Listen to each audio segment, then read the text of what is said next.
Assalamualaikum warahmatullahi wabarakatuh. Perkenalkan, nama saya Safa Nabila Adelia. Saya dari kelas 10 IPS 1. Saya ingin bercerita tentang cerita hikayat, yaitu cerita tentang bunga kemuning. Dahulu kala, ada seorang raja yang memiliki 10 orang putri yang cantik-cantik. Sang raja dikenal sebagai raja yang bijaksana, tapi ia terlalu sibuk dengan kepemimpinannya. Karena itu, ia tidak mampu untuk mendidik anak-anaknya. Istri sang raja sudah meninggal dunia ketika melahirkan anaknya yang bungsu, yang bernama Putri Kemuning. Sehingga anak sang raja diasuh oleh inang pengasuh. Putri-putri raja menjadi manja dan nakal. Mereka hanya suka bermain di danau, mereka tak mau belajar dan juga tak mau membantu ayah mereka. Pertengkaran sering terjadi di antara mereka. Kesepuluh putri-putri itu dinamai dengan nama-nama warna. Putri sulung bernama Putri Jambon, adik-adiknya dinamai Putri Jingga, Putri Nila, Putri Hijau, Putri Kelabu, Putri Orange, dan Putri Merah, Merona, Putri Kuning, dan 2 putri lainnya. Baju yang mereka pakai pun berwarna sama dengan nama mereka, dan begitu sang raja yang sudah tua dapat mengenali mereka dari jauh. Meskipun kecantikan mereka hampir sama, si bungsu Putri Kuning sedikit berbeda. Ia tak terlihat manja dan nakal. Selama sang raja pergi, para putri semakin nakal dan malas. Mereka sering membentak inang pengasuh dan menyuruh pelayan agar menuruti mereka. Karena sibuk menuruti permintaan para putri yang rewel itu, pelayan tak sempat membersihkan taman istana. Pada suatu hari, raja hendak pergi jauh. Ia mengumpulkan semua putri-putrinya. "Aku hendak pergi jauh dan lama. Oleh-oleh apakah yang kalian inginkan?" tanya raja. "Aku ingin perhiasan yang mahal," kata Putri Jambon. "Aku mau kain sutra yang berkilau-kilau," kata Putri Jingga. 9 anak raja meminta hadiah yang sangat mahal-mahal pada ayahanda mereka. Tapi lain halnya dengan Putri Kuning. Ia berpikir sejenak, lalu memegang tangan ayahnya. "Ayah, aku hanya ingin ayah kembali dengan selamat," katanya.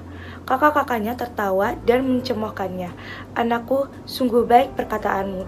Tentu saja aku akan kembali dengan selamat dan kubawakan hadiah indah buatmu," kata sang raja. Tak lama kemudian, raja pun pergi. "Kalian ini sungguh keterlaluan.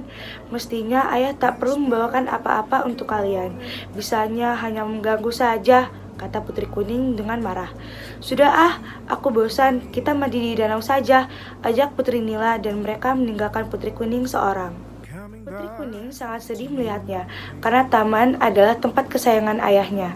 Tanpa ragu, Putri Kuning mengambil sapu dan mulai membersihkan taman itu. Kakak-kakak Putri Kuning yang melihat adiknya menyapu, tertawa keras-keras. "Lihat, tampaknya kita punya pelayan baru," kata seorang di antaranya. "Hai pelayan, masih ada kotoran nih," ujar seorang yang lain sambil melemparkan sampah.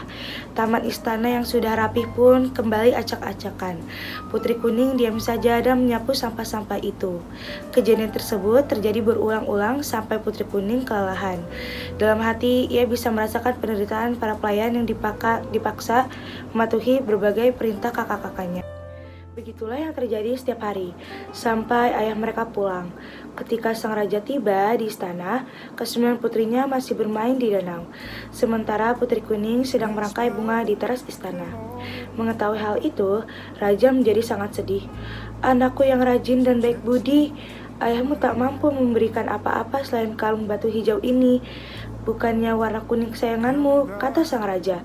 Raja memang sudah mencari-cari kalung batu kuning di berbagai negara. Namun, benda itu tak pernah ditemukannya. "Sudahlah ayah, tak mengapa. Batu hijau pun cantik.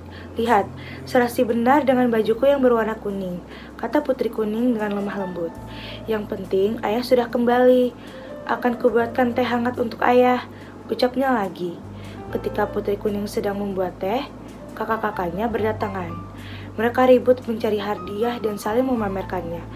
Tak ada yang ingat pada Putri Kuning, apalagi menanyakannya hadiahnya keesokan hari. Putri Hijau melihat Putri Kuning memakai kalung barunya. "Wahai adikku, bagus benar kalungmu. Seharusnya kalung itu menjadi milikku, karena aku adalah Putri Hijau," katanya dengan perasaan iri. Putri Hijau merasa jengkel karena tidak memiliki perhiasan tersebut. Kemudian dia menghasut saudari lainnya yang bersepakat untuk mengambil kalung itu. Kemudian para putri beraksi. Mereka membekap Putri Kuning dan memukul kepala gadis tersebut. Tidak disangka, pukulan keras ini membuat si bungsu kemudian tewas seketika. Setelah melakukan kejahatan, saudaranya merasa takut perbuatan tersebut diketahui oleh sang raja.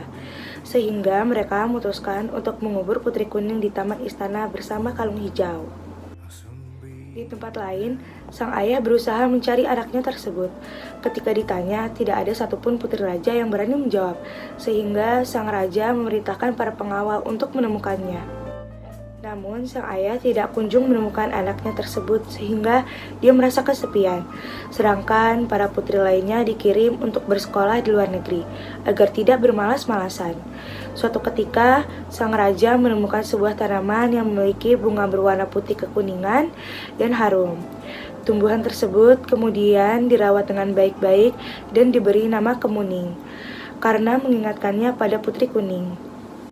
Sekian dari saya, mohon maaf jika saya ada salah kata dan perbuatan.